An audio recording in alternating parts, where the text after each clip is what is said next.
Hi everybody, this is Rob and Kurt with Two Brothers Hobby. We're taking a look at the Freewing F-86 Sabre plug and play. Now Freewing is resold by Motion RC here in the United States. Yep. Anybody that's not familiar with Freewing, they offer probably the largest selection of EDF jets out there of all makes, pretty much all makes, all models, different sizes, several schemes for each model. It's really impressive if you go to Motion RC's site and click on by brand of Freewing and start looking, and it's page after page. Yeah, you can of search EDF products jets by brand and just pull up Freewing and you'll see it, all the stuff that's out there. And it is impressive.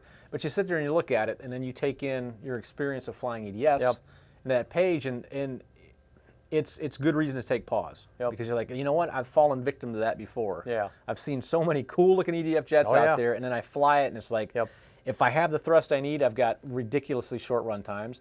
If I have longer run times that are more tolerable, I don't have the thrust I want, and they're just... Or don't have an airframe that wants to fly well. Yeah, they're just logs in the air. You're like, oh my gosh, you know, I'm just pouring a coals to it and nothing's happening. So we were curious, you know, the Motion got a hold of us and said, you know, you guys, you really got to check out this F-86. You're going to love the performance and everything else. So they sent one over, and we'll cover that in the scoring phase. But I'll put it this way: we do a lot of reviews. We check out, meaning we check out a lot of product, and a lot of it doesn't make it to our bench. If it doesn't perform to the point of us wanting to spend time and tell you about it and get you fired up over it, and have high level confidence that you're going to have success with it as well, we just don't record a review for it. So I didn't know. You know, when it came in, we both said, well, it may make it or it may not make it. It's sitting here on the bench, so that's an indication of what our experience, at least from the first flush, was. But we'll go ahead and cover the specs real quick, and then we'll briefly bring people up to speed on the F-86. The Freewing F-86 Sabre has a 47.2-inch wingspan, 47.2-inch overall length. The EDF is an 80mm metal EDF with 12-blade fans. It's important to note that the metal housing, it's a metal housing but not metal impellers, because that goes against AMA requirements or allowable rules. They are composite impellers with a metal EDF housing. So 81.1 ounces all up weight. Main motor is 3530-1750 kV brushless outrunner.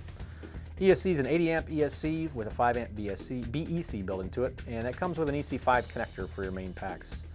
The required battery is 6S 22.2 volt, 4,000 to 4,500 milliamp, and you can be a 4,500 40C or 4,000 60C LiPo.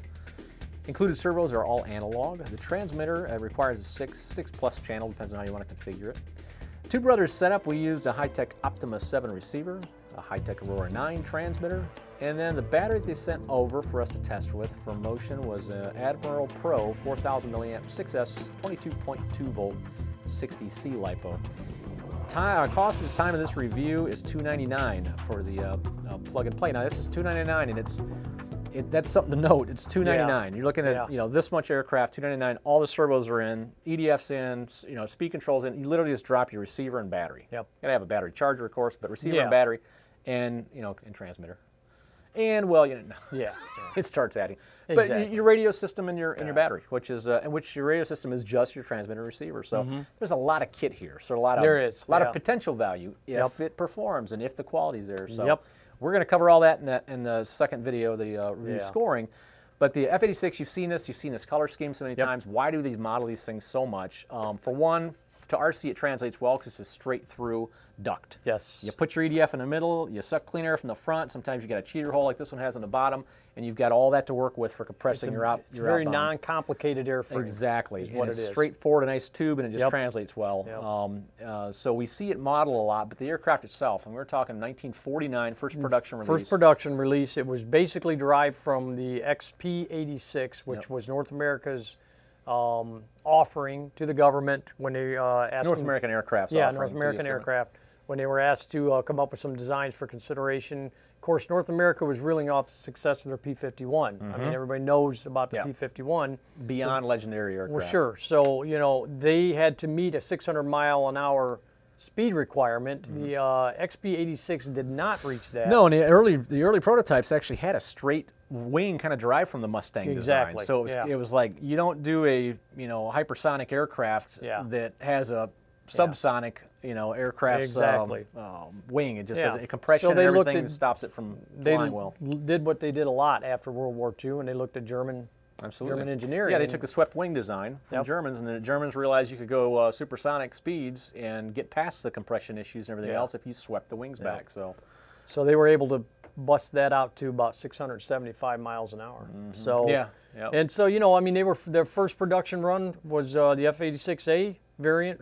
First production was in '49, and these things were used all the way up till 1994. The Bolivian Air Force basically retired them in 1994, which and is just that's incredible. It's super long run. yeah, and anybody that knows anything about the F-86 knows why. Yeah. I mean, it's just like I said, it's the most basic form of this type of speed, Yep. of this airframe. It's the common denominator of jet design Yep. in aircraft in tangible form, so it translates well Yeah, it across does. all different applications.